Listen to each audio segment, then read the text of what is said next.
Hi everybody, it's Julia, your trusted travel expert, helping you find that je ne sais quoi wherever you are in the world. And I wanted to kind of continue my explanation of what travel Julia's way means to me. As I like to say, it's not my way or the highway. There are lots of different ways, but there are some core principles. One of which being my introduction. I always say that I'm helping you find the je ne sais quoi wherever you are in the world. And I also have started to say that I like to help you find cliche-free travel. And so I wanted to kind of explain what those two things are. Now, je ne sais quoi is a French expression that sort of means the indefinable thing. It literally means I don't know what. And it sort of refers usually to a woman, and she has like an essence about her, or a je ne sais quoi. She has like she exudes something in particular, usually chic or cool or something like that. And when I say that I help you find it wherever you are in the world, it's really finding that like central or a central nugget of the culture of the place that you're in that you identify with and that you connect with. This can be, it's that sort of the undefinable thing about a place, And I thought of lots of different examples, everything from, beer gardens in Germany. Germans, yes, they obviously love beer, but really what they love to do is sit outside in the sunshine, enjoy some refreshing beverages, and eat good food and watch their kids play. I mean, that's really what a beer garden is. It's not about getting drunk, there might be some of that, but it's really just about enjoying life. And I think Germans don't get credit, actually, for their joie de vivre, to use another French phrase. Another example of a kind of je ne sais quoi, about the French. The Parisians especially, they can sit at a cafe for hours and not look like they're wasting time or doing nothing. I mean, having coffee or wine and discussing is, a huge part of the culture. And sitting in a sidewalk cafe in Paris is absolutely something that will help you connect to the culture. If you think about, Brits, in London, I love Wednesday and Thursday after work, 4:30, 5 o'clock in the afternoon, where the pubs are just spilled out onto the street. People are milling around everywhere, having a smoke and having a pint before they have fish and chips and go home and get ready for work for the next day, that kind of a thing. In Spain, it's all about sort of tapas and like tapas bar bouncing.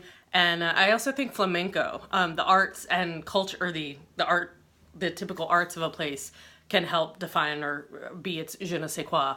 Flamenco in Spain is huge. I love the sound of those guitar playing, and the dancing is unbelievable.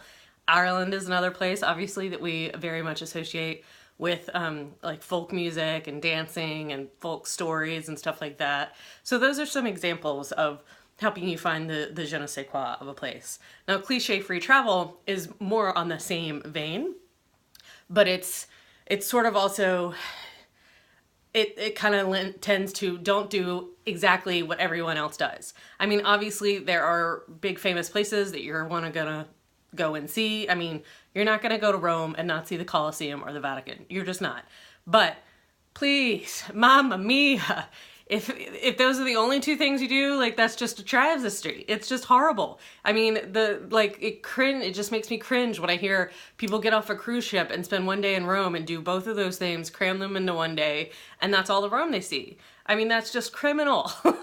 Yes, you want to see both the Colosseum and the Roman Forum and the Roman ruins and the Vatican City. St. Peter's is just an unbelievable church. It has so much to see and offer. The Vatican is so much more than the museums and the Sistine Chapel, which is amazing.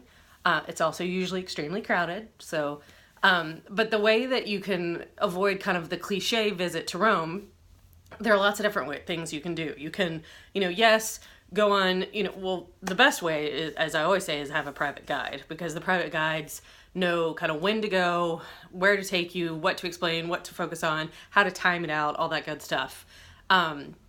But, at the end of your visit to St. Peter's, you've seen the Pietà, you've just been in awe at how big the church is. Go climb the dome, see it from a different perspective. you know, there are so many Roman ruins, but why not bike the Appian Way? Because then you really kind of get out and you see the majesty of Roman engineering. Excuse me, that's the word. I mean, architecture too. But you know, that's sort of what it's all about. It's you know, finding the things that resonate with you and focusing on those. You know, it's not just check things off of a list of things that you have to see and do. I mean, yes, when you go to Paris, you're going to see the Eiffel Tower, partly because you can't really be in Paris and not see it. But, you know, you don't have to spend half your day waiting in line to go to the top of it, frankly, because going to the top's not even that great. It's crowded, and there's so many other more exciting places to spend your time in Paris. And there's also better views, I think. The Arc de Triomphe, for one, I'm adamant about that. I'm just checking my notes to make sure I've covered everything. The biggest thing about cliche-free travel is really how you travel. And like I said, a lot of times that's having a guide. Small group or private is preferable to a big, huge herd of people. And it's also trying to visit at off-peak times. And I will say, speaking of herds of people, finding the je ne sais quoi and having cliche-free travel are absolutely possible if you're on a tour bus. If you're on an escorted group tour, that is absolutely possible with certain operators. I don't recommend every different operator because there are some that are definitely, you know, the check off the list, be on the bus all day. That's the definition of kind of cliched travel to me. But there are escorted tour operators that do a beautiful job of, you know, getting you there after hours, you know, like in Venice. I did not want to go to Venice. It was on a group tour it was the end of a group tour that I was on recently, and I sort of wasn't even that excited about going to Venice because I've gone and I've done the big main things already, and it kind of, you know, can be a miserably crowded city at times. But I had the best experience because this tour operator knew that most of us had been to Venice. So they didn't make us spend all our time, you know, at the Doge Palace, you know, going through all of that, seeing the Bridge of Sighs again and all that good stuff. They got us into St. Mark's Cathedral after hours when it was closed. We were the only people in there. It was spectacular. I think I've talked about it before, but it is really one of the most amazing memories of my life. So cliche-free travel and finding the je ne sais quoi is absolutely possible in an escorted tour. And sometimes it's easier than doing it yourself. So that's it for this week. I will talk to you next week. Bye.